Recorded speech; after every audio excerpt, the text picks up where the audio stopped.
अश्वत्थामा के उस अस्त्र से पांडवों की मृत्यु निश्चित थी। दोस्तों, महाभारत काल की उस रणभूमि जहां खून की नदियां भी बह गई थी, उनमें से एक शख्स ऐसा था जिसके पास एक ऐसा शस्त्र था जो पांडवों सहित पूरी सेना को ध्वस्त कर सकता था। जी हाँ, वो योद्धा था अश्वत्थामा, जिसने युद्ध के दौरान उस अस्त्र से प्रहार भी किया, लेकिन उसका पांडवों पर कोई असर नहीं पड़ा, उसे विफल कर दिया गया था। ये संभव कैसे हुआ?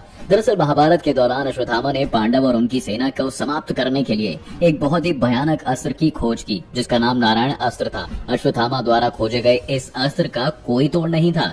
इस अस्त्र में दिव्य शक्ति थी, जिससे विरोधी सेना में जितने लोग कुरुक्षेत्र में मौजूद थे या हथियार लेकर युद्ध की कोशिश करते थे या जिसके मन में युद्ध का विचार तक आता था, उन पर अग्नि बरसने लगती थी। इस अस्त्र को देखकर पांडव सेना में त्राहिमाम की स्थिति उत्पन्न हो गई। भगवान श्री कृष्ण भी परेशान हो गए।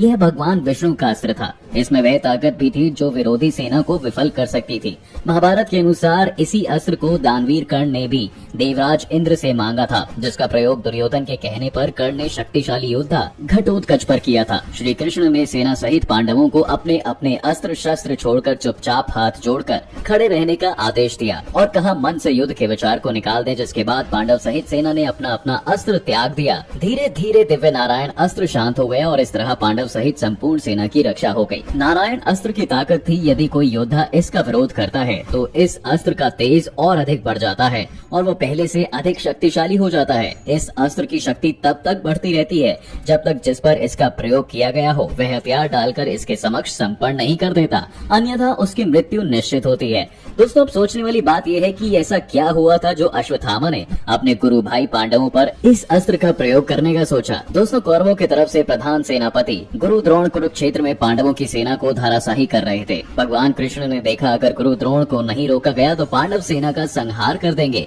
भगवान कृष्ण का ध्यान मालव नरेश इंद्रवर्मा की अश्वत्थामा नामक हाथी पर गया। भगवान श्री कृष्ण के कहने पर भीम ने अश्वत्थामा नामक हाथी का वध कर दिया और पूरे कुरुक्षेत्र में इस बात का शोर मच गया कि अश्वत्थामा हाथी मारा गया। जिसके बाद गुरु द्रोण को लगा उनका पुत्र अश्वत्थामा मारा गया है। उन्होंने अपना अस्त्र शस्त्र पृथ्वी के हवाले कर दिया। जिसके बाद पंचाल नरेश के पुत्र धृष्टद्युम्न ने द्रोण का वध कर दिया। अश्वत्थामा अपने पिता गुरु द्रोणाचार्य के वध से इतना टूट गया था कि वह हर रोज कुरुक्षेत्र में कुछ नया प्रयास करता था।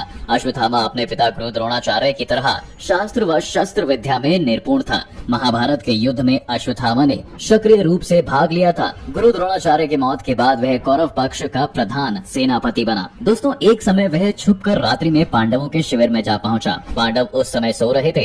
कृपाचार्य तथा कृतवर्मा की सहायता से पांडवों के 5 पुत्रों के मस्तक भी विच्छेदित कर डाला। अश्वत्थामा के इस घोर अनैतिक कर्म की सभी ने निंदा की, यहाँ तक कि दुर्योधन को भी यह बहुत अनुचित लगा। भगवान श्री कृष्ण ने अश्वत्थामा के इस महापतित कर्मों के कारण ही आजीवन भटकने का उसे श्राप दे दिया था कि जिस प्रकार तूने घोर पतित कर्म कर पांडव पुत्रों को मार डाला है, उसी प्रकार तू भी अनंत काल तक जीवित रहेगा। तेरी मृत्यु नहीं होगी, तू मानसिक आघातों की पीड़ा भोगता रहेगा। जिसके बाद अश्वत्थामा को कोढ़ रोग हो गया। मान्यता है कि आज भी अश्वत्थामा भगवान कृष्ण के श्राप के कारण रिश्ते घाव के साथ अशांत होकर विचरण करता है। इससे जुड़ा कोई और भी प्रश्न यदि आपके मन में आता है तो हमें नीचे कमेंट करके जरूर बताएं।